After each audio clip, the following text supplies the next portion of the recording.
1년의 반을 살았습니다. 우리 이번 지방선거 때문에 여러 가지 힘든 것도 많고 또 힘들어지니까 어때요? 우리도 월드컵이나 잘했으면 했는데 그것도 안 되고 별로 되는 게 없는 것 같습니다, 여러분. 우리 모든 부모에게 있어서 가장 최고의 행복이 뭐냐면 자식입니다. 그렇죠, 여러분? 어쨌든 자식 잘 되는 것이 부모에겐 최고의 행복이에요. 또 자녀들에게는 자녀에게 최고의 기쁨은 부모님들이 건강한 것, 그것이 어떻게 보면 자녀도 행복이지요. 그처럼 여러분 가정에, 여러분 미래에, 여러분 자녀들에게 큰 은혜가 있길 바랍니다. 교회도 마찬가지입니다. 교회도 등록했다 해서 내 교회가 아닙니다, 여러분. 등록한 사람들은 교인에 불과하죠.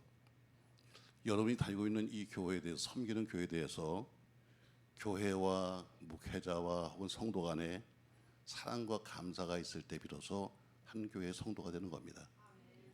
교회에 대한 감사, 또 목회자에 대한 감사, 또 성도의 서로 사이 감사가 있을 때 비로소 우리는 한 교회의 성도가 되었다, 이렇게 보는 거죠. 목사도 마찬가지예요. 목사 되는 건 어렵지 않습니다, 여러분. 학교를 가면 되는 거예요. 아이들이 학교 가는 것처럼 학교 가면 되는 겁니다. 가서 그냥 4년 동안 다니면 되는 거예요. 아무런 문해고 그런 거 필요 없이 그냥 다니면 되는 거고, 졸업한 다음에 가서 이름만 그냥 어디다 걸어놓고 있으면 며칠 몇 년 되면 목사가 될 수 있습니다. 목사 되는 게 그렇게 중요한 것이 아닙니다, 여러분. 신학교를 나왔고 설교를 하고 있고 교인을 안다고 해서 목사가 아니라, 목사는 내게 맡겨진 영혼을 진심으로 사랑할 때 목사가 되는 겁니다. 우리가 자주 교회에서 이제 인사하잖아요. 서로 옆 사람에게 인사합시다, 사랑합니다고 하는 그 말입니다. 그래 안 그래요? 매일 쌈박질하면서 옆 사람에게 인사하세요, 사랑합니다, 이거 거짓말이에요. 교회는 거짓말을 많이 시킵니다. 여러분, 옆 사람에게 사랑합니다 하는데 뻥, 거짓말 많아요, 여러분. 그러나 서로 사랑한다는 것 어떻게 할 수 있을까? 말해서 사랑한다가 아니라, 사랑은 어때요? 말을 안 해도 아는 겁니다. 말을 안 해도 사랑은 아는 거예요. 왜냐하면 사람은 속일 수 있지만 하나님은 속일 수 없거든요. 과연 저 사람이 날 얼마나 사랑하고 있는가? 굳이 떠들지 않아도 그것은 바로 말 안 해도 서로 아는 거예요. 그런 의미에서 사도 바울은 참 위대하신 분입니다. 오늘 저는 여러분들에게 창립 6주년을 맞이해서 한 교회와 목사 간의 사랑 이야기를 해드리려고 합니다. 주인공은 사도 바울과 고린도 교회입니다. 바로 바울과 고린도 교회 사랑 이야기를 오늘 잠깐 해드리려고 그래요. 자, 고린도 교회는 우리가 아는 대로 사도 바울과는 상당한 인연이 있었습니다.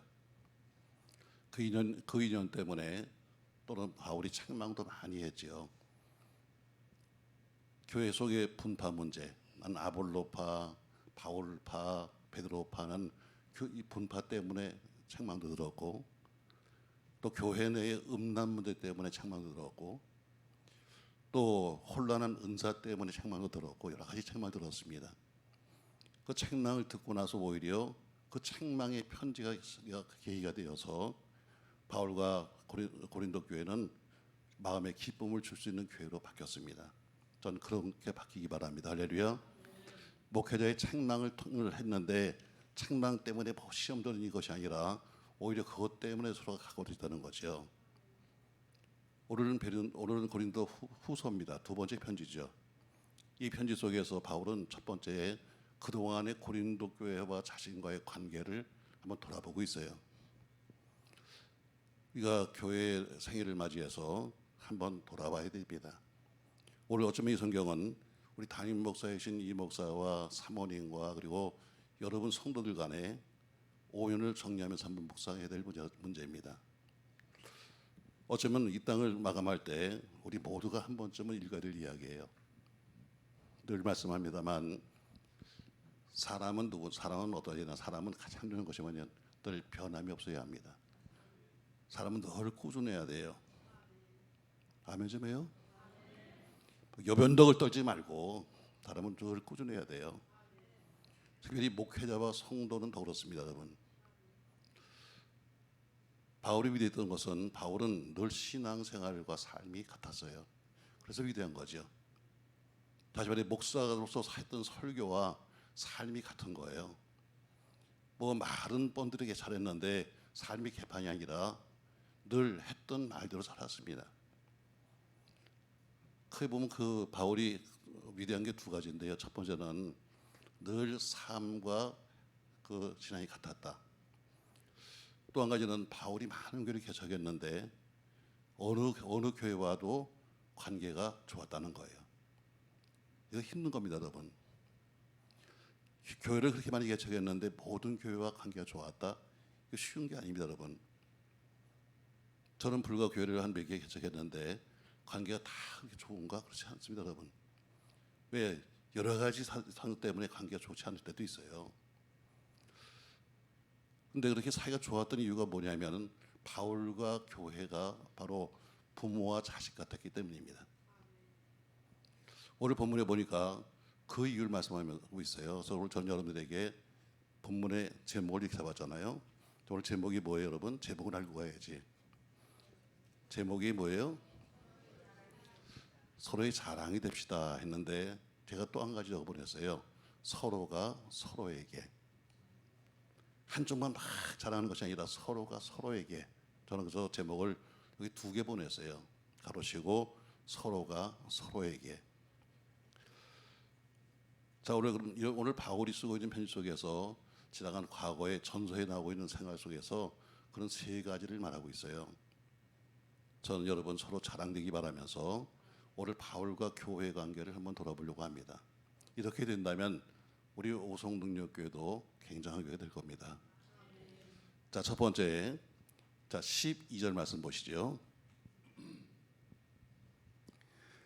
같이 한번 읽습니다. 12절. 우리가 세상에서 특별히 너희에 대하여 하나님의 거룩함과 진실함으로 행하되 육체의 지혜로 하지 아니하고 하나님의 은혜로 행함은 우리 양심이 증언한 바니 이것이 우리의 자랑이라. 아멘. 바울은 이렇게 말하고 있습니다. 우리가 세상에서 특별히 너희에 대해서 특별히 너희만큼은 하나님의 거룩함과 진실함으로 행했다 말합니다. 다시 말해 바울은 말하고 있어요. 내가 당신들에게 내가 거룩함과 진실함으로 살았습니다. 이렇게 된 거예요. 목회자의 성도가는 서로 간의 피차에 진실하셔야 합니다. 목사도 성도에게 진실하게 살아야 되고 교인도 목사에게 진실하게 살아야 합니다. 목사야, 넌 목사니까 진실해라 이것이 아니라 목사와 성도는 서로가 서로에게 뭐 해야 한다? 진실해야 한다. 사실 바울은 자랑할 게 상당히 많은 사람이에요. 목사로 보면 최고의 목사죠. 이 편지 뒤편에 보면은 바울이 자기의 그 내세울 만한 조건들을 말하고 있는데 그의 가문이나 혈통이나 열심이나 능력이나 실력을 말하고 있습니다. 또 그는 베냐민 지파에서 태어났으며 또 태어날 때부터 로마의 시민권자고 율법의 대가였습니다. 근데 바울은 한 번도 그런 말합니다. 내가 자랑한 것은 내 실력이 아니다. 내 자랑한 것은 내 학력이 아니다. 원래 그런 걸 말하는 거예요. 내가 이렇게 가문도 좋고 혈통도 좋고 열심도 있고 능력도 있었지만 그러나 난 자랑한 적이 한 번도 없어. 내가 자랑한 것은 나의 실력이 아니었다. 내 자랑은 오직 거룩함과 진실함이다. 이렇게 말하고 있습니다. 이게 목사의 자랑입니다, 여러분. 우리의 자랑이 뭐냐? 서로 피차에 한 모의 고의가 아니라 서로 피차에 서로 거룩함과 진실함을 대하는 것이 바로 성도와 성도 간의 진실입니다. 아멘. 어쩌면 지금 이 세상이 안 맞죠. 지금은 어때요? 지금은 이렇게 말해야 됩니다. 나는 어느 대학교를 나왔고요. 난 어느 대학원을 나왔는데 내가 학위는 뭐를 가졌고 난 아버지가 목사고 난 아버지가 장로인데 어머니는 권사고 난 어느 교파의 출신이고 몇 대 신앙에 난 어느 학교를 유학했으며 뭐 여러분 이 정도 해야 자랑되는 거 아니에요? 사실 이게 자랑이죠. 많은 목사들 떠들 저도 그렇습니다만 나는 뭐한 사람이고 하면서 그런 자랑해야지. 근데 바울은 그렇게 좋은 자기 모든 걸 놔두고 자기 출신이나 혈통이나 족보나 실력이나 학력을 자랑한 것이 아니라 내 자랑거리는 그런 거 아니다. 내 자랑거리는 오직 뭐예요? 진실함과 난 성실함이다 이렇게 말합니다. 자, 12절 말씀 다시 보세요. 우리가 세상에서 특별히 너희 대하여 하나님의 거룩함과 진실함으로 행한 것, 내 자랑은 산 것이 아니라 하나님의 거룩함과 진실함으로 행한 것이 내 자랑이다 이렇게 말합니다. 사실 바울의 사역을 보세요. 얼마나 잘할 게 많아요. 가는 곳마다 기적이 있었습니다.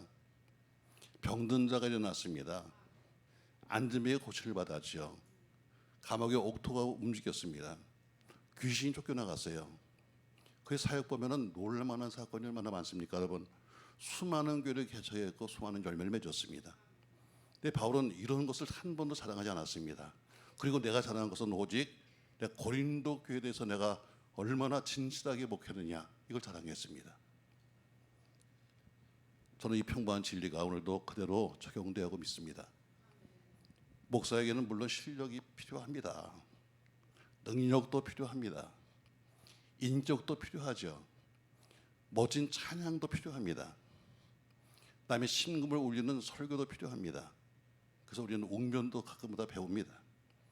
사실 그러나 바울 같은 실력이나 능력은 당대에 흔치 않은 겁니다. 근데 바울은 그런 외적인 것을 자랑한 적이 없어요. 그것은 목회의 승부를 걸지 않았습니다. 그는 목회의 승부를 뭘 걸었는가? 진실함을 걸었습니다. 목사는 진실함으로 살아야지 다른 게 자랑거리가 될 수 없습니다. 나는 뭐 학위를 가졌는데요. 난 뭘 공부했는데 이건 자랑거리가 될 수 없는 거예요.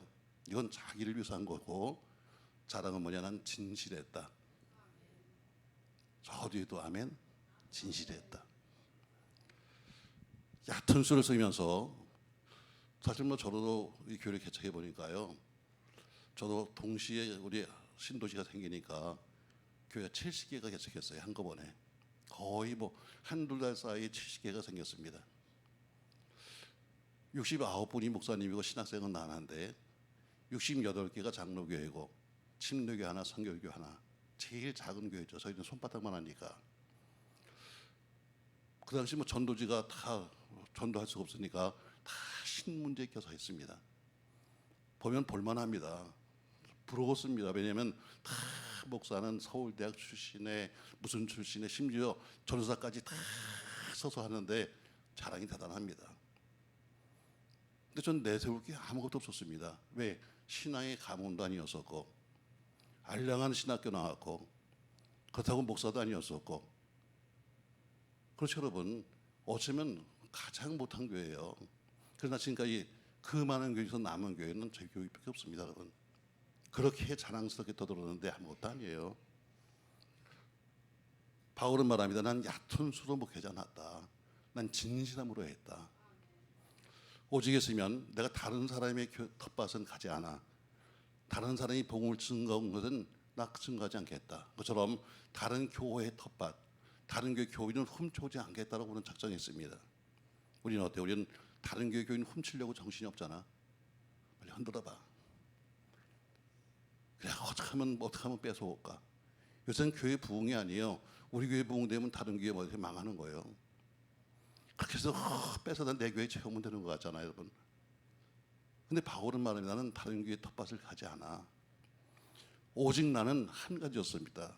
거룩함과 진실함으로 성도에 대했다. 아멘. 목사는 성도들에게 어디요? 거룩함과 진실함으로 됐다는 거지요. 물론 시간은 오래 걸릴 거예요. 많이 걸릴 겁니다. 그러나 언젠가는 인정받을 거예요. 왜냐하면 진실했기 때문입니다. 이 거룩하다 하는 단어를요 다시 불어오면 성실하다, 솔직하다, 올바르다, 소박하다, 혹은 진지하다 이런 뜻도 있습니다. 또 진실하다 하는 단어는 다시 풀어보면은 깨끗하다, 정결하다, 진지하다, 혹은 순수하다 이런 말입니다. 그러니까 바울은 오로지 성도들에게 대한 것이 뭐냐면 얕은 수가 아닙니다. 가서 밥을 사 먹이고 고우시고가 아니라 난 당신들에게 거룩함과 진실함으로 대했다 이렇게 말합니다. 사랑하는 성도 여러분, 바울은 성도를 대할 때 어머니 심정이었습니다. 진실했어요. 어머니는 항상 진실합니다. 그렇죠, 여러분? 어머니가 자식한테 버리고 굴려가면서 여러분 술을 씁니까, 여러분? 엄마는 진실합니다. 맞습니다, 여러분. 목회자는 하늘에서 뚝 떨어진 사람이 아니에요. 다 우리 목사들도 똑같이 실수할 수 있고 잘못할 수 있고 죄도 있습니다. 목사라고 굳이 폼 잡으면서 숨길 것도 없고 우릴 것도 없습니다, 여러분. 자, 세상은 이렇잖아요. 자, 전쟁에서 큰 승리를 한 왕이 백성들과 더불어서 승전 기념 축제를 열었습니다. 광고를 붙였어요. 자, 우리가 큰 전쟁에 이겼으니까 앞으로 사흘 뒤에 잔치를 열겠습니다. 내가 모든 음식을 다 준비할 테니까 당신들은 포도주만 갖고 오십시오. 내가 다른 음식은 다 준비할 테니까 당신들은 그냥 당신들이 먹을 만한 포도주만 갖고 오면은 우리가 잔치를 베풀겠습니다 하면서 승전 잔치를 베풀었습니다. 왕궁 앞에 그리고 큰 항아리를 놓을 테니까 각자 갖고 온 포도주를 갖다 쏟아놓으세요 했습니다. 사울의 많은 우리 백성들이 다 나름대로 병을 들고 왔습니다. 그리고 앞에 있는 그 큰 항아리에다가 갖고 온 포도주를 쏟아놨습니다. 잔치가 베풀어졌습니다. 근데 깜짝 놀랐습니다. 왜냐하면 막상 포도주 그 항아리를 열었더니 다 맹물이었습니다. 다 맹물이에요. 무슨 얘기죠, 여러분? 나 한 사람쯤은 물을 부어도 표시가 날 테니까 남들은 다 포도주 갖고 올 테니까 나 한 사람은 그냥 가서 물을 부어도 모를 거야. 결국 다 맹물 갖고 온 거예요. 나는 여러분 모든 목회자와 성도가 서로 피차에 서로 진실하시기 바랍니다. 한꺼풀을 깔지 말고. 제가 아주 지겹게 지은 사람이 있어요. 지으시는 사람이 있습니다. 여러분 목사도 마찬가지고 교인도 마찬가지고 한꺼풀 딱 깔아놓고 이야기합니다. 자기는 다 알면서도 목사님 이거 아세요? 있어 없어? 우는 거 보니까 있나 보네. 여기도 다 자기는 알아. 자기는 다 알면서 어때요? 목사님 이런 얘기 들어보셨어요? 제일 싫은 사람이에요. 종류가 많습니다, 여러분. 교인들은 또 이러죠. 목사님 이건 절대로 제 얘기가 아닙니다. 누가 그러는데? 아주 이런 사람이 꽤 있습니다. 우리 목사님 왜 자꾸 고개를 숙여? 여기서도 자주 썼나 보지? 다 있어요. 저도 수없이 많이 보고 가고 수없이 많이 우리 교회도 있습니다. 목사님 이건 절대로 제 얘기는 아닌데요. 남들이 그러는데 이렇대요. 네 얘기잖아. 여러분 서로 깔고 이야기하지 마. 머리 굴리지 마. 솔직하게 말해. 솔직하게. 목사님 이거 틀린 것 같아요. 목사님 이거 하면 어떡해요? 좀 삶이 솔직해야지. 그걸 빙빙 돌렸으면 꽈비고령 사장이야? 빙빙 돌린 사람들 이거 싫어요, 여러분. 서로 가슴과 가슴을 열고 성도와 목사는 서로 같은 가족 아니야? 서로가 잘 되자고 했으면 가슴과 가슴을 열고 이야기해야지 한국을 깔으면 얘기가 안 되는 거예요. 관계는 상대적입니다. 전 지난 주간에 하나 설교를 준비하면서 이런 설교를 준비했어요. 인생은 부메랑이다. 부메랑 아시죠? 던지면 돌아오는 거야. 내가 던진 대로 돌아오는 게 부메랑이에요. 내가 하는 짓대로 똑같이 돌아와.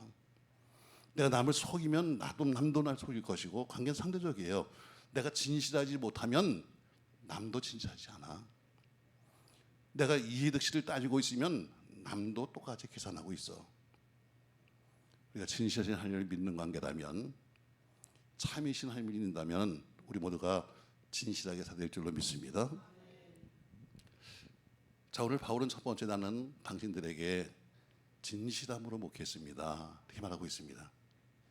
이게 성도와 목회자의 관계예요. 자, 그러니까 목회자만 아니라 성도들도 마찬가지로 목회자와 성도가 서로 뭐 해야 한다? 진실해야 한다. 아멘. 한 사람만 한쪽만 말하지 말고 나도 똑같이 해야지. 자, 두 번째, 오늘 바울은 13절 말씀에서 이렇게 말씀하고 있습니다. 13절 말씀 보세요. 같이 한번 읽습니다. 오직 너희가 읽고 아는 것 외에 우리가 다른 것을 쓰지 아니하노니 너희가 완전히 알기를 내가 바라는 것은. 아멘. 오늘 바울은 편지 쓰면서 오직 너희가 읽고 아는 것 외에는 우리가 다른 것을 쓰지 않는다. 이 얘기는 뭐냐면요, 내가 지금까지 항상 당신들이 알 수 있도록 쉽게 편지했습니다. 이 얘기예요. 쉽게 했다. 자, 사도 바울이 학문의 깊이가 더 깊습니다. 그런 남보다 많이 배운 사람입니다. 실력도 굉장했습니다. 근데 오늘 그런데요, 고린도교회 편지를 보내면서 누구나 다 알 수 있도록 난 편지를 썼습니다. 이렇게 말합니다. 이걸 공동 번역에는 똑같은 말을 이렇게 풀어놨어요. 우리가 여러분에게 보낸 편지에는 낭독해서 알아들 수 있는 것 외에 아무것도 쓰지 않았습니다. 이렇게 말합니다. 이 편지가 쉬웠어요. 왜 복음 편지, 왜 설교가 이렇게 힘든 거야? 복음은 쉬워야 합니다. 여러분, 예수님 설교를 한번 들어보세요. 얼마나 쉬워요? 예수님 설교를 듣고 머리를 굴릴 게 아무것도 없어요. 여러분, 자, 예수님 말씀하십니다. 어떤 사람이 씨를 뿌리러 밭에 나갔다. 그래서 나가서 씨를 뿌렸어. 그래서 씨 뿌리는 비유, 여러분 이게 어렵습니까, 여러분? 자, 어떤 사람이 곡식을 심었는데 그게 원수가 와서 그 밭에 가라지를 뿌렸다. 여러분 이게 어렵습니까, 여러분? 한 사마리아 사람이 강도를 만났는데 강도하는 사람을 고쳐주었다. 어렵지 않습니다. 예수님 설교는 누구나 다 저도 할 수 있는 거예요. 예수님은 철학적으로 말한 게 없습니다. 머리 굴리며 생각할 이유가 없어요. 깊게 생각할 이유를 쓴 적이 없습니다. 야, 집을 짓는데 바위에 집을 지었어. 그리고 한 사람은 모래에 집을 지었다. 근데 나중에 큰 비가 오니까 바위에 지은 집은 그대로 있고 모래 집은 무너졌어. 이게 어렵습니까, 여러분? 거기 무슨 어려운 생각이 필요 있고 어려운 학문이 필요해요. 들으면 이해되는 거예요. 자, 공중에 나는 새를 봐라. 저 들에 핀 백합을 봐라. 어려울 게 아무것도 없는 거예요. 자, 구하라 주신다. 너무 쉽지요. 그러니까 누구나 다 구한 거예요. 어부도 세리도 창기도 다 듣고 쉽게 이해했으니까 아, 기도해야지 이렇게 된 거예요. 전 목회 40년 동안에 교인들이 목사님 설교 어려워하는 얘기는 한 번도 못 들었습니다. 너무 쉬워서 나를 무시합니까? 이런 얘기 들어봤습니다. 아니 목사님, 내 수준을 무시하나요? 왜 이렇게 쉽게 하는 거예요? 이런 소리 들어봤어도 어렵다는 얘기는 한 번도 못 들어봤습니다, 여러분. 한 번도 어려운 단어를 쓰려고 애쓰지 않았습니다. 물론 일부러 쉽게 하려고 한 것도 아니었습니다만 제가 못 배웠으니까, 제가 무식해서 말을 잘 몰라가지고. 그래서 중요한 것은 모든 설교학자들이 말합니다. 가장 좋은 설교는 13세 중학교 1학년 학생 정도가 듣고 알 수 있는 정도가 좋다 말합니다. 뭐 저희 교단교회도 보니까 저희 교회에 있다가 이제 나가서 그 목사가 됐는데 가보니까 볼만합니다. 교인은 평균 연령이 73세입니다. 근데 매일 강단에서 히브리어를 써놓고 앉아가지고 히브리어가 어떻고, 왜 유학했거든, 독일을 써놓고 독일어가 어떻고, 여러분이 다 입신했습니다. 혼자 떠들고 있어요. 이건 좋은 설교가 될 수 없는 겁니다, 여러분. 오늘 바울은 편지 쓰고 있어요. 나는 당신들에게 충분히 당신을 이해합니다. 자, 이 지역의 수준, 이 지역의 학력, 이 지역의 생활, 목사는 충분히 알아야 합니다. 저는 우리 목동에 있는 교회도 그래요. 후임자한테 적어도 당신이 목회하려면 앞으로 10년 뒤에 이 지역을 읽어봐라. 앞으로 5년 뒤에 이 지역이 어떻게 바뀔 것인가. 앞으로 5년 뒤에 이 지역에는 아이들은 몇 명이 될 것이고 어떻게 될 것인가를 미리 읽어봐라. 이걸 알아야 목회하는 거지. 당장 오를 보면서 소리친다고 되는 게 아니다. 맞습니다, 여러분. 바울은 자기가 개척한 교회 수준을 충분히 알았습니다. 그런데 영성도 알았고 신앙 정도도 알았고 삶의 어려움도 알았습니다. 그 모든 걸 다 알기 때문에 굳이 어렵게 할 필요가 없는 겁니다. 우리 목사님 설교 쉽게 하세요. 교인들이 날 무시합니까? 할 정도로 쉽게 하십시오. 무슨 뭐 영어가 어쩐데 자기도 모르는 주제에 몇 개 하다가 무슨 뭐가 어떠고 그보다 알아들어야지. 아무리 내가 좋은 말을 해도 알아들어야지. 바울은 말합니다. 오늘 나는 당신들에게 당신의 입장을 충분히 이해했습니다. 이 말입니다. 목회자 성도는 서로 입장을 이해할 수 있어야 합니다. 목사가 교인들을 충분히 이해하지 못하면 자기 나름대로 막 떠들어도 교인들은 그 생각을 못하는 거예요. 자, 어머니 마음 어떻습니까, 여러분? 어떻게 하면 아이가 쉽게 먹을 수 있을까? 어떻게 하면 아이가 꼭 씹어 먹을 수 있을까? 어떻게 하면 소화시킬 수 있을까 생각하는 게 부모, 엄마입니다. 아무거나 주는 것이 아니라 아이를 생각해서 음식을 만드는 거예요. 목회자는 영적인 부모입니다. 그래서 바울은 어때요? 교회 속에는 이런 믿음도 있고 저런 믿음도 있다. 여러분 마찬가지죠. 자, 어떤 분은 이 중에 직장 생활하시는 분도 계실 겁니다. 사업하시는 분도 계실 거예요. 전업주부도 있을 겁니다. 혹은 알바하시는 분도 계실 거예요. 부부하시는 분도 계시죠. 최고의 공부를 하시는 분도 계시지만 전혀 학문이 없는 분도 계실 겁니다. 직업도 다양하고 사는 방법도 다양합니다. 신앙생활도 마찬가지로 우리 안에는 다른 교회에서 오신 장로도 계시고 오늘 처음 오신 분도 계실 겁니다. 중요한 것은 목사가 이 모든 걸 다 이해된다는 거예요. 무조건 자기 수준이 아니라 교인들에게 맞는 밥을 만들어야지 목사에게 맞는 밥을 만들어서는 안 되는 거죠. 목사가 박사랄지라도 박사답게 말하지 말고 목사가 전문가라 할지라도 전문가답게 말하지 말아야 합니다. 누구나 이해하려고 해야 되고 배려하려고 해야 합니다. 오늘 바울은 말하는 거예요. 난 당신들을 충분히 배려했습니다. 나의 실질적인 학문의 수준은 높지만 그러나 난 누구나 다 알 수 있도록 편지 썼습니다. 이렇게 말하고 있습니다. 또한 여러분도 우리 목회자를 이해하려고 애쓰십시오. 아멘. 아까 저는 하고 싶은 말이 있으면 쉽게 하십시오. 자기 이야기를 남의 이야기처럼 돌려하지 마십시오. 서로의 눈높이를 맞춰야 합니다. 서로 상대에게 대하는 만큼 돌아가는 거예요. 저 여러분 우리 교회 속에서 우리 목회자 성도들 사내에 서로 피차에 이해하는 사람이 되길 이해할 수 있길 바랍니다. 인생은 꼭 부메랑 기억하세요. 인생은 부메랑입니다. 내가 한 말대로 돌아오고 내가 심은 것들을 먹는 겁니다. 좋은 것을 심으시고 좋은 것을 행하시길 주의 이름으로 축복합니다. 여러분 이솝의 그 우화를 아시죠? 여우와 두루미 아마 잘 아실 겁니다, 여러분. 여우가 두루미를 집으로 초대합니다. 야, 우리 집 밥 먹으러 와라. 신났습니다. 야, 오늘 밥을 준대. 갔더니 여우는 어때요? 납작한 접시에다가 국을 담아놓고 두루미에게 먹어. 두루미가 아무리 자기 주둥이로 먹을래야 국물을 먹을 수가 없는 거예요. 쩔쩔매고 있는 그 두루미를 보면서 여우는 깔깔대고 웃으면서 왜 이걸 못 먹는 거야? 하고 지가 훌쩍 먹었습니다.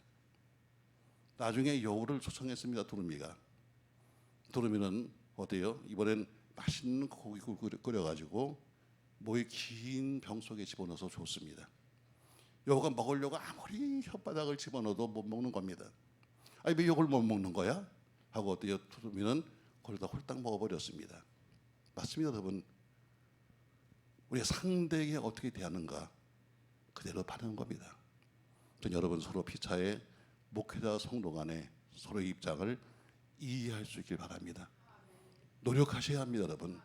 왜? 나는 그 입장이 안 됐으니까 잘 모른다 할지라도 그래도 이해하려고 했어야지 무조건 내 입장에 싹 우긴다고 여러분 되는 게 아닙니다. 특별히 우리 교회 특징이 있다면 우리는 모임교회입니다. 처음부터 이렇게 개척해가지고 우리 목사님이 한 사람 한 사람을 다 가르친 사람이 아니라 우린 다 거의 다 모인 사람입니다. 장로교, 감리교, 성교교, 침례교, 순복음 할 것 없이 무슨 교파든지 다 모였습니다. 이름 아니면. 또 전국에서 모이셨습니다. 배운 것도 달라, 아는 것도 달라, 다 다릅니다. 우리 목사님이 아주 목회하기가 힘들 거예요. 나도 그래 봤으니까. 저도 교회 개척해서 한 3년 만에 한 교인이 한 300~400명 모였는데, 문제는 제가 교적을 볼 때마다 한심 충만입니다. 무슨 충만이요? 다 보면 어때요? 다 보면 다 집사입니다. 다 보면 어때요? 다 여전도회 회장 출신입니다. 다 보면 어때요? 다 한가닥 하신 분입니다. 와서 300명이 떠들기 시작하면요, 아무것도 못 듣습니다. 왜? 목사님 옛날 괜히 이랬는데요. 아니 목사님 옛날 목사님이 이랬는데요. 이게 다 주로 하시는 말씀입니다. 제가 종종 자주 여기서도 얘기하지요. 사람은 살다 보면요, 정말 그러면 안 되는데, 사람이 살다 보면 부부간에도 헤어질 때가 있다. 있어 없어? 왜 대답을 안 해? 여러분, 서로 아무리 사랑해도 한 사람 죽으면 헤어져야지 어떻게 하는 거예요? 도리가 없는 거지 뭐. 저도 우리 교인 중에 보면요, 아주 젊은 나이에 혼자 되신 분도 계셨어요. 제가 어떤 분은 우리 다른 교인하고 위해서 시집 보내신 분도 계세요. 왜? 이 젊은 나이 30대 초반에 애 둘 데리고 도저히 못 살아. 그래서 시집 가신 분도 계십니다. 자, 제가 여러분이 종종 말하잖아요. 자, 시집을 갔어요. 갔으면 시집 갔으면 어때요? 옛날 남편은 빨리 있는 게 좋아. 흔들어 봐. 옛날 남편을 하면서 이렇게 그리워하면서, 자, 서로가 어때요? 서로가 이제 서로 살림을 차렸어. 근데 이제 밥만 나오면 그래요. 옛날 부인은 이거 안 해줬는데, 옛날 남편은 이거 좋아했는데, 그럼 살아 못 살아? 그래서 살 거야? 여보, 옛날에 그 남자 좋았다. 살아 못 살아? 못 사는 거 여러분. 아마 우리 목사님이 주로 그 얘기를 많이 들을 거야. 목사님 옛날 교회는 이랬는데요. 아, 그럼 그 집을 도로 가야지. 아, 옛날 목사 좋았는데요. 아, 그럼 그 집 가야지. 이제 살궁리해야 되는 거야. 아멘 싫으면 끄떡거려. 이제 서로 맞춰 살아야 되는 거예요. 서로 이제 맞춰 살 생각을 해야지. 옛날 생각하면서 옛날 교회는 뭐인데. 저도 수없이 들었어요. 저희 교회도 꽤 많이 선교합니다. 제가 개척하면서부터 아주 정해놨어요. 저희 교회는 모든 수입의 10분의 1, 장학선교 헌금, 차례비 헌금, 군입의 헌금은 선교한다 해가지고 총 지출의 한 30% 이상을 저희는 선교비로 쓰고 있어요. 근데 선교할 곳이 얼마나 많아. 나름대로 1년에 한 100군데 이상 선교를 해도 빠진 데도 많아요. 그건 담임 목사의 선교하는 방법과 같으니까. 어떤 분이 그럽니다. 목사님 옛날에 있던 교회 있잖아요. 장애인 선교를 주로 했는데요. 왜 여기는 안 하시는 거예요? 그걸 다 어떻게 하냐. 그건 그 교회에서 한 은사고, 우리 사람들은 이거 하잖아. 그걸 이해 못하는 거예요. 아, 그럼 그렇게 가야지. 아마 목사님 힘든 것 중에 하나일 겁니다. 옛날 교회 꺼내가지고 옛날 먹기는 이렇게 했는데, 여러분 그거 아니야 이제는. 근데 서로 맞춰 사는 거야. 왜 아멘이 그렇게 안 나올까? 서로 살궁리해야지. 그러려면 서로 이해해줘야 되는 거예요. 아, 우리는 이렇게 모였지. 여기는 이 교회는 이렇지. 그러니까 이제는 내가 알고 있는 상식, 내가 알고 있는 지식, 내가 알고 있는 그런 것이 아니라 우리가 어때 다 복음 안에 있으니까. 여러분 약간의 방법은 틀려. 예배도 약간의 방법은 틀리지만 그건 어때요? 복음은 하나야. 선교도 마찬가지로 선교지는 수없이 많아. 꼭 내 것만 주장하지 말고. 설교도 마찬가지예요. 꼭 여러분 이것만 아닌 게 아니라 여러 가지 방법이 있는 거야. 서로 이걸 피차에 이해해야 한다. 목회자는 성도를 이해해야 되고 성도는 목회자를 이해해야 한다. 아멘. 그래서 어떻게 바울은 나는 나 하는 것이 좋음에도 불구하고 당신에게 가장 쉽게 이야기했습니다. 이렇게 말하고 있습니다. 서로 피차에 이해할 수 있기 바랍니다. 할렐루야. 자, 제가 두 가지 얘기했어요. 첫 번째, 목회자 성도는 서로 진실해야 한다. 빨리 끝내려면 아멘을 해야 돼요. 아, 오늘 점심이 뭐예요? 아멘을 크게 하는 거 보니까. 자, 목회자 성도는 서로 뭐 해야 한다? 진실해야 한다. 한자라 깔지 말자. 있는 대로 살자. 두 번째 목회자 성도는 뭐예요? 서로 입장을 뭐 해야 한다? 이해해야 한다. 여러분, 이해라는 것은 뭔지 아십니까? 위에서 아래를 보는 사람은 이해하지 못해요. 아래에서 위를 보는 사람이 이해하는 거예요. 아멘. 위에서 아래를 보는 사람은 이해하지 못하는 거야. 아래에서 위를 바라보는 사람이 이해하는 거예요. 그러니까 여러분 서로 피차에 서로의 입장을 이해하시기 바랍니다. 할렐루야. 세 번째 14절 말씀에서 바울은 이렇게 말하고 있습니다. 다시 14절 말씀 보세요. 너희가 우리를 부분적으로 알았으나 우리 주 예수의 날에는 너희가 우리의 자랑이 되고 우리가 너희 자랑이 되는 그것이라. 아멘. 자, 바울은 말하고 있어요. 너희가 우리를 부분적으로 알았으나 우리 주 예수의 그날에는 너희가 우리 자랑이 될 것이고 우리가 너희 자랑이 된다. 오늘 바울은 지금 강조하는 게 있어요. 이것은 과거의 것도 아니고 현재의 것도 아니에요. 자, 오늘 본문에 보세요. 과거는 뭐냐? 나는 과거의 당신들을 진실하게 대했습니다. 이 말합니다. 현재는 뭐냐? 난 당신들이 이해할 수 있도록 편지를 보냈습니다. 이게 현재입니다. 그럼 미래가 뭐예요? 미래는 그러나 앞으로 예수의 날이 되면은 서로 피차에 자랑하게 될 것입니다. 이렇게 말씀하고 있습니다. 언제? 예수의 날이라고 했습니다. 언제가 예수의 날입니까, 여러분? 이 땅의 날이 끝나고 그 이후가 예수의 날입니다. 근데 그때가 되면 사도 바울은 고린도 교회 성도들에게 자랑이 되고 고린도 교회는 나 바울에게 자랑이 될 것입니다. 이 얘기예요. 자, 우리 목회자의 자랑이 어디 있어요? 행복이 어디 있습니까, 여러분? 바로 목회자의 행복은 그 교회 성도들이 목사를 자랑스럽게 생각할 때 그게 바로 행복이에요. 다시 여러분이 담임 목사를 자랑스럽게 생각하고 있다면 그게 행복한 거예요. 자, 바울은 고린도 교회 생각할 때 아픈 게 많았습니다. 바울이 고린도 교회를 떠나자마자 교회 안에 분파가 생겼습니다. 나는 바울 목사의 파야. 난 아볼로 목사의 파야.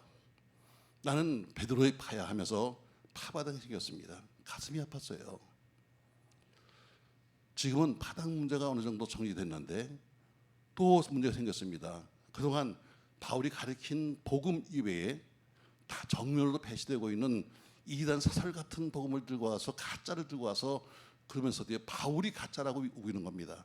그런데 언젠가 주의 날이 되면 고린도 교인이 뭐예요? 바울이 가르쳤던 복음이 진짜 복음이요. 바울이 진짜 목사라는 것을 알게 될 것이다. 이 얘기입니다. 진짜는 지금 잘 몰라요. 저 사람이 진짜 목사가 가장가는 세월이 지나봐야 하는 거야. 짝퉁도 똑같이 생겼어. 저 사람 가방 보지 말아요. 짝퉁 아니니까. 밖으로 보기에는 짝퉁같이인데 진짜도 있고. 여러분 다 똑같은 거야. 근데 어때요? 세월이 지나가야 짝퉁과 진짜가 알게 되는 거예요. 저 청도에 부경가 보니까 말이죠. 거기 짝퉁 시장이 있더라고요. 내 눈에는 다 진짜 같아. 근데 짝퉁도 보니까 A, B, C급이 있더라고요. 거의 똑같아요. 거의 똑같아. 난 알아보지도 못하겠어요. 근데 어때요? 조금 써보면 알아. 써보면 알아. 마찬가지로 저 사람이 진짜야 가짜야? 진짜 선지자야 가짜 선지자? 성경 말하잖아요. 누가 참 선지자냐? 나중에 예언이 성취되는 것을 보면 알게 될 거야. 예언이 성취되는 것을 보면 저 사람이 진짜인지 가짜인지 알게 될 거야. 목사도 마찬가지입니다. 여러분. 목사도 저 사람이 진짜야 가짜야? 지금은 몰라. 근데 세월이 지나가면 알게 될 거야. 언제? 예수의 그날에. 예수님 오는 그날에 저 목사가 진짜인지 가짜인지 알게 될 거야. 이렇게 말합니다. 왜입니까, 여러분? 바울은 말하면 내가 진실과 성실로 목했기 때문에 지금은 당신들이 못날지라도 언젠가 당신들이 알게 될 때가 올 겁니다. 이렇게 말합니다. 목사가 다니면서 나 진짜예요, 난 진짜입니다 떠든다고 진짜가 아니라 세월이 지나가면 저 사람이 진짜인지 가짜인지 알게 되는 거예요. 맞습니다 여러분. 바울은 빌립보 교회도 최선을 다했습니다. 고린도 교회들 기도할 때마다 최선을 다했습니다. 갈라디아 교인들도 마찬가지로 바울의 그 모습을 알았기 때문에 심지어 내 눈도 빼어주고 싶다고 말하고 있습니다. 고린도 교인들이 바울을 위해서 눈을 빼는 게 아닙니다 여러분.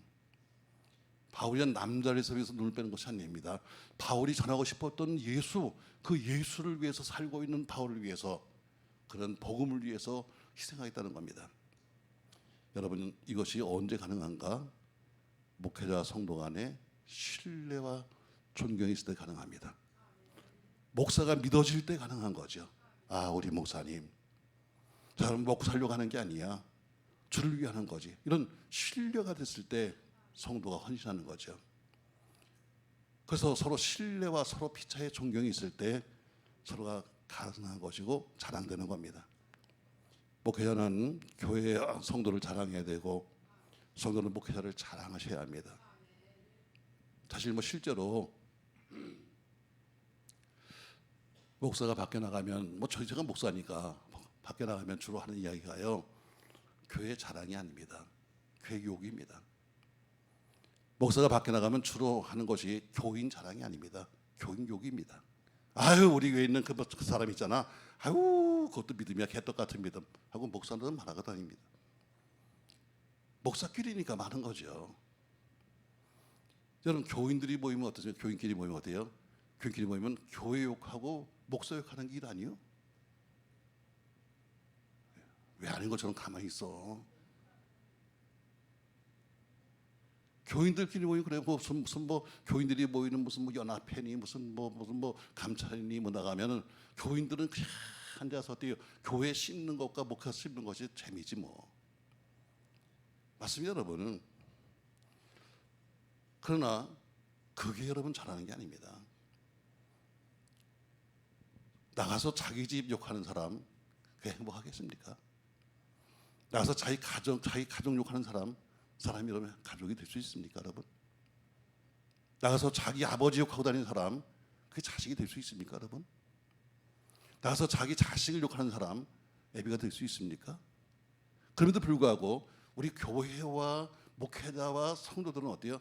다니면서 자랑보다는 어때요? 어떻게 하면 욕할까? 이게 주로입니다. 제가 목사니까 제가 하는 이야기입니다 여러분. 저는 참 자랑을 많이 했습니다. 북에 다니면 우리 교회, 저는 한 교회를 개척해서 40년 있다 보니까 다른 교회를 몰라요. 그냥 우리 교회밖에 모르죠. 제가 이렇게 북에 가면은 항상 제일 먼저 보는 게요, 참 많잖아요. 그 교회 장로님의 수준, 안수집사님들의 수준, 또 권사들의 수준, 영성, 봉사, 헌신, 또 혹은 목사를 대접하는 수준, 심지어 교회 청소하는 상황, 또 예배당에 줄 마시는 거 다 가면 제일 먼저 눈에 띄는 거예요. 그래서 나름대로 저 나름대로는 우리 교회와 이렇게 비교도 해봅니다. 그래서 제가 아는 데가 없으니까 그냥 가면서 그냥 할 수 있는 게 다 예화가 우리 교회니까 교회 자랑하다 보니까, 전에 뉴욕에 가니까 어떤 교인이 그럽니다. 하도 자랑하다 보니까 목사님의 교인 한 10,000명 되나요? 그래서 내가 그랬어요. 조금 부족해 그랬어요. 왜? 100명이라도 10,000명보다 좀 부족한 거고. 여러분, 부모는 부모에 대해서 자긍심을 가진 자녀가 있다면 행복한 자녀입니다. 우리 아버지 최고. 남들이 뭐래도 우리 아버지 최고. 이 자식은 행복한 자식입니다. 어려서도 자기 자녀에 대한 믿음 있는 사람은 행복한 부모입니다.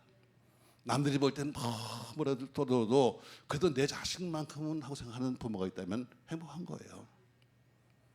목회자 성도가 높이 차간에 믿음이 가야 됩니다. 맞습니다 여러분. 서로 믿음이 가는 성도가 있다는 것, 이것은 목사에게 큰 자랑거리고 마음이 든든해지는 거예요. 여러분, 행복이 뭔지 아십니까? 행복은 서로 자랑하는 거예요. 아내가 남편을 자랑하고 남편이 아내를 자랑하고, 여러분 이게 행복입니다. 이 자랑이란 말은 다시 번역하니까 기쁨이요 환이란 말과 동일한 말입니다. 오늘 바울은 편지 쓰면서 말하고 있습니다. 너희가 우리를 부분적으로 알았으나 우리 주 예수의 날에는 너희가 우리의 자랑이 되고 우리가 너희 자랑이 되는 그것이라. 이것을 다른 킹제임스 성경이라는 성경에서 번역했는데 이렇게 썼어요. 너희가 또한 부분적으로 우리를 아는 것 같이 주 예수의 날에 너희도 우리 기쁨이 되듯이 우리가 너희 기쁨이 되리라. 아멘. 아주 쉽게 말하면 뭐니까 여러분, 지금은 잘 모르지만 나중에 목회자와 성도 서로 피차에 기쁨이 되고 자랑이 될 거야, 이 얘기입니다. 왜 기쁨이고 자랑입니까? 지금은 몰랐는데 먼 훗날 보니까 아하, 우리 목사님이 진짜였었네, 이걸 알 때가 올 것이고, 지금 몰랐는데 아하, 그 교인이 진짜 교인이었었는데 그것을 알게 되기 때문에 서로 자랑이 된다는 것입니다. 지금은 부분적이라고 했어요. 지금은 희미하게 보이지만 나중에 세월이 가면 알게 될 거야. 세월이 가면 알게 될 겁니다. 지금은 공부한다고 매일 공부하는 척해도 나중에 성적을 받아보면 알게 될 거예요. 지금 공부하는 건다고 맨날 방에 들어가서 이러고 앉아 있어도 몇 달만 지나면, 몇 년만 지나면 알게 될 거야. 진짜 공부했는지 만화를 봤는지 알게 될 거야. 똑같아요, 여러분. 제가 팔불출을 찾아봤어요. 팔불출. 그래서 자식 자랑하면 뭐라고 그래요? 팔불출이라 불러요. 나가서 아내 자랑하면 뭐라고 불러요? 팔불출이라고 부릅니다. 나가서 자기 자랑하고 학벌 자랑하면 팔불출이 되는 거예요. 전 여러분, 그러나 우리 교회는 신앙 안에서 팔불출이 되기 바랍니다. 나가서 입을 열면 목사님 자랑하고, 나가서 입을 열면 사모님 칭찬해주고, 진짜가 아니라도 괜찮아. 그래도 또 교인들 어때요? 목사님은 입을 열면 그냥 교인들을 칭찬해주고 하는 신앙의 팔불출 되시기를 주의는 부탁합니다. 이렇게 결론을 맺고 싶습니다, 여러분. 관계는 늘 상대적이에요. 내가 상대방에게 어떤 감정을 가졌냐, 그대로 돌아옵니다. 인생도 목회도 신앙도 부메랑입니다. 전 목사는 성도들에게 마지막까지 진실로 대하시기 바랍니다. 여러분은 가슴을 열고 목사님을 대주시기 바랍니다. 서로 이해하되 목사는 여러분의 생활을 이해하고 노력하고, 여러분 또한 목사의 삶을 이해하려고 노력하셔야 합니다. 그리고 서로가 비사의 자랑스러운 관계가 되어야 합니다. 달리면서 여러분 자랑스러운 관계가 되기를 주의 이름으로 축복합니다. 그러면 여러분들이 혹시 다른 곳에 이사 가셔도 뭐 이렇게 말하잖아요. 저희 교도 뭐 늘 등록하면 묻습니다. 어디서 오셨어요? 어느 교회 오셨어요? 저희도 뭐 이사 오시면 등록하니까 어떤 분은 말합니다. 저는요 어느 교회 출신입니다, 이렇게 말합니다. 어떤 분은 말합니다. 있어요, 그런 데가. 부끄러운 거야. 목사님이 누구세요? 있습니다, 김 목사라고. 부끄러우니까. 그러나 자랑스러우면 어때요? 나는 어느 교회 출신입니다. 우리 목사님 누구십니다. 자랑스럽게 말할 수 있는 거예요. 바로 서로 이런 관계가 될 때 피차이 어때요? 작은 천국이 될 줄로 믿습니다.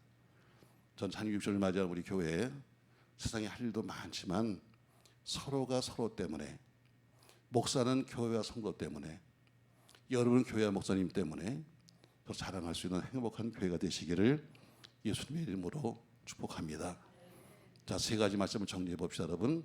저 여러분에게 오늘 서로의 자랑이 됩시다. 그래서 제목은 알고 가야지. 자도 가서 오늘 뭐 들었는데 하면 한마디는 할 줄 알아야지. 오늘 제목이 뭐예요? 서로의 자랑이 됩시다. 또 하나 이름 붙였어요. 서로가 서로에게 했습니다.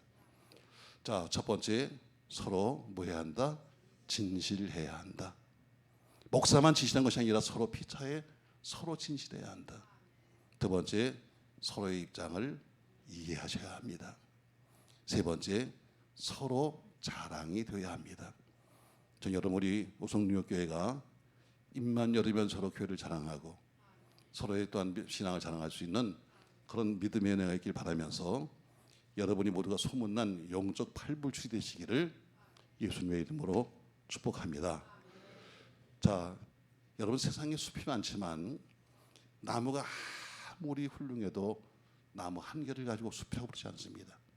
나무 한 개는 아무리 좋아도 나무 한 그루입니다. 그처럼 혼자서는 숲이 될 수 없는 거예요. 우리 모두가 함께 모이면 숲이 될 수 있습니다. 함께 더 멀리 바라보며 믿음 안에 승리하는 그런 교회가 되길 바라면서 저는 이런 찬양을 부르면서 오늘 말씀 마치겠습니다. 여러분 모두가 평안하시기 바라고요. 내 주의 은혜 강가에서 열매를 많이 맺기를 바랍니다. 반주.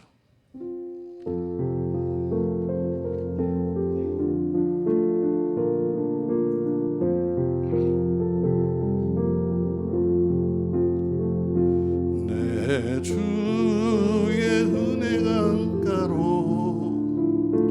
저 십자가의 강가로